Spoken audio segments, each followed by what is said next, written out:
Chapter 8. The Law of Yin and Yang.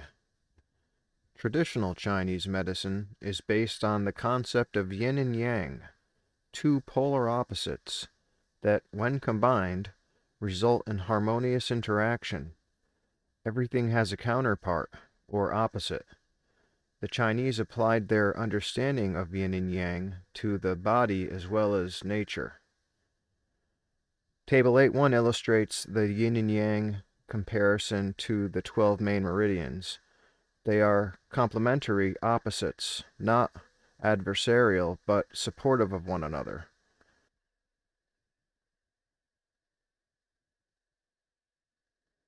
Table 8.2. Yin-Yang and body structure. In addition to the yin-yang association of the 12 main meridians, the Chinese applied the same model to the body.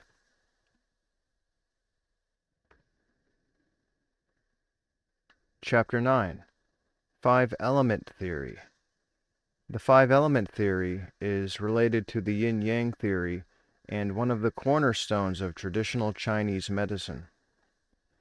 Traditional Chinese thought, with roots in Taoist philosophies, states that the five elements follow a cycle of creation and also a cycle of destruction.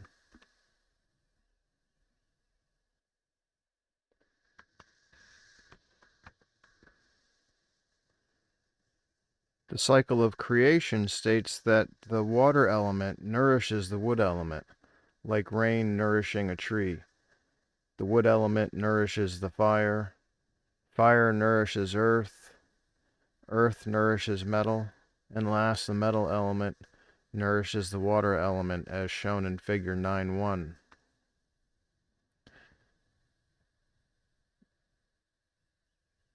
Figure 9.2, five-element cycle of control. The cycle of destruction or control is counter to the cycle of creation. Water element controls fire. Fire element controls metal by melting it. Metal controls wood by cutting through it. Wood controls earth, and earth controls water, as shown in Figure 9.2. Table 9.1. Elemental value of the organs. The Chinese grouped the organs into the five-element model. The science of acupuncture uses the same model, but it can also be applied to martial arts.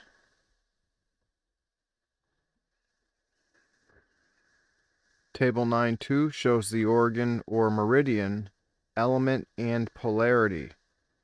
Table 9.3, the 12 main meridians according to element and polarity. Figure 9.3, basic 10 stem theory. The plus and minus represent yin and yang meridians. Chapter 10. Elemental body types. Within traditional Chinese medicine, a Taoist elemental system developed known as the elemental body types or elemental archetypes. In this system, physical health is directly affected by emotional and mental health, and they're treated together. Elemental body types were created for the five-element theory. Wood body types are usually tall and have a slender body with broad shoulders, often dark features, some muscles, straight back, rarely walk hunched, and stronger than they appear. Their weakness is the metal meridians. Fire body types often have a reddish face, small pointed head or chin, curly hair or bald, often with small hands. They walk fast with energy. Bad-tempered can cause the face to turn red, and their weakness is pressure points, pretty much all of them.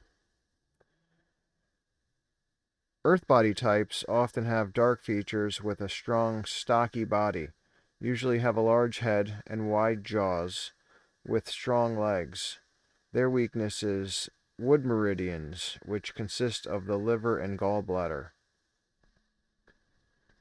Metal body types usually have strong, square shoulders, a triangular face with some muscles, lean, strong voice, large nose, and they tend to be shorter in stature, not very, very tall. And they have no weakness. Water body types usually have a round face and body, fat with white skin. Sometimes the spine is longer than normal, and they move slow. Water people normally won't get angry or fight. Their weakness is the earth meridian, normally protected by fat.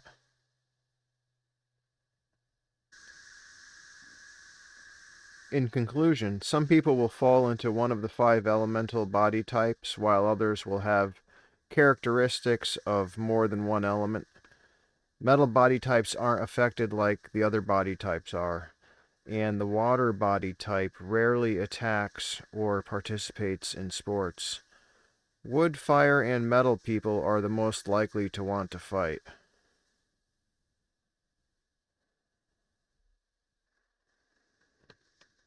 Chapter 11. Extraordinary Vessel, Interrelationships. And the thrusting vessel is shown on the left. You'll see the conception vessel on the right. The thrusting vessel connects to the main meridians at points ST30, KI11, and KI21. The conception vessel is connected to the main meridians at ST1. ST1 is basically the bottom of the eye. There's a ridge along what people think of as the lower eye socket called the infraorbital ridge. So ST1 is bilateral, meaning in 2 locations, just as we have 2 eyes. The conception vessel is also connected to other main meridians at CV2, 3, 4, 10, 12, 13, 17, and 24.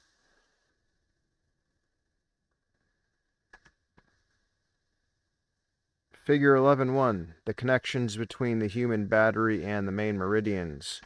The conception vessel connects at intersections with the spleen, stomach, small intestine, large intestine, liver, kidney, and triple warmer. The thrusting vessel connects to the stomach meridian and kidney meridian.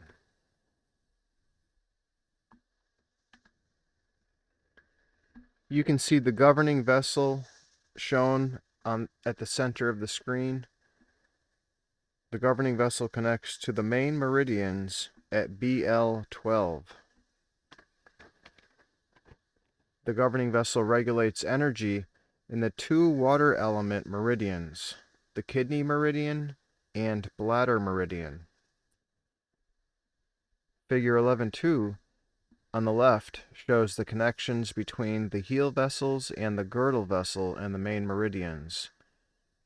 Figure 11.3, shown on the right, shows the connections between the linking vessels and the main meridians.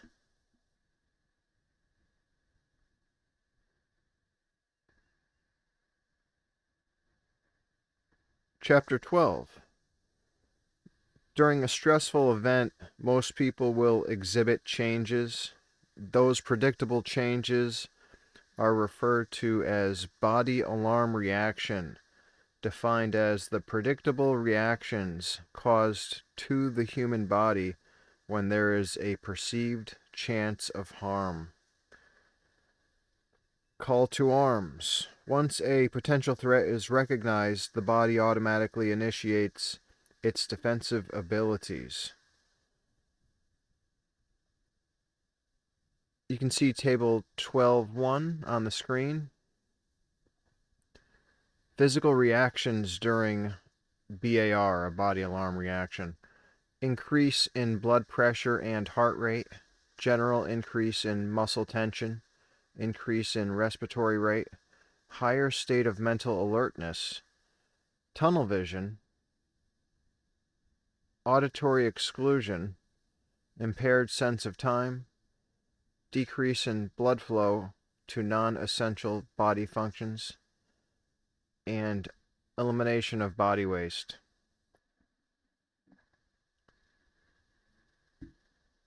The solution? Body alarm reaction can be reduced or overcome training as someone being attacked by a weapon or giant opponent are examples of conditioning. Chapter 13. Primary energetic targets. The main meridians are grouped into 5 pairs, which consist of yin and yang aspects of each of the 5 elements. The exception is the fire meridian, which has 2 pairs of associated organs. The liver and gallbladder meridians are the yin and yang aspect of the wood element. The kidney and bladder meridians are the yin and yang aspects of the water element. The lung and large intestine meridians are the yin and yang aspects of the metal element. The spleen and stomach meridians are the yin and yang aspects of the earth element. The heart and small intestine meridians are the yin and yang aspects of the fire element, and the pericardium and triple warmer meridians are also associated with the fire element as shown in Table 13.1.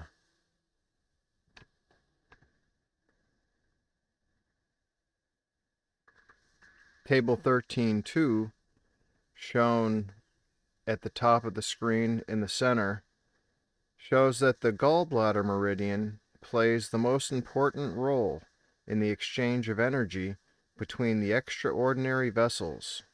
The gallbladder, or GB, has 14 intersecting points with the extraordinary vessels. The meridians associated with the earth element are second in the number of point locations, with the stomach meridian intersecting with the extraordinary vessels in 7 locations. The spleen is connected at 3 locations. The gallbladder meridian, associated with water, has the third most connections with the extraordinary vessels. The kidney meridian intersects at 5 locations.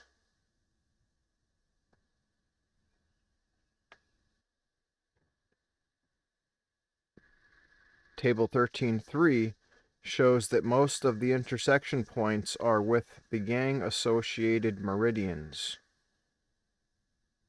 And we're going to take a look at Table 13.4 on the right, bottom right. Bilateral examination of intersection points between the extraordinary vessels and the 12 main meridians. Now consider that the points are bilateral on both sides of the body. The number of exchange points is represented by Table 13.4, shown on the bottom right-hand corner of the screen.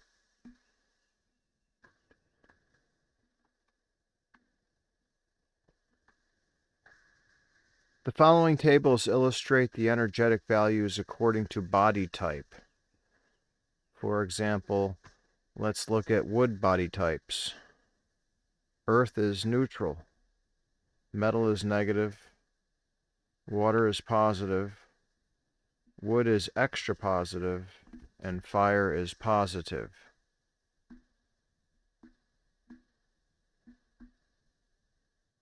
You can study this chart more if you'd like. You can pause the video.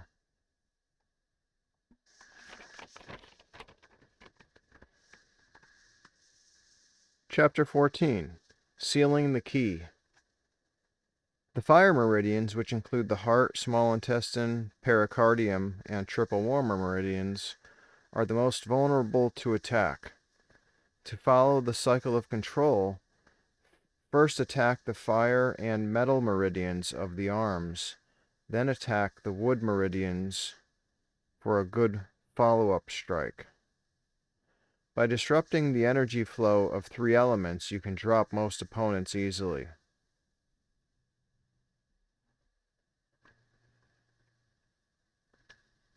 Table 14.1 shows that the heart meridian and the pericardium aren't directly connected to the extraordinary vessels. Energy adjustments for them are made by the small intestine and triple warmer.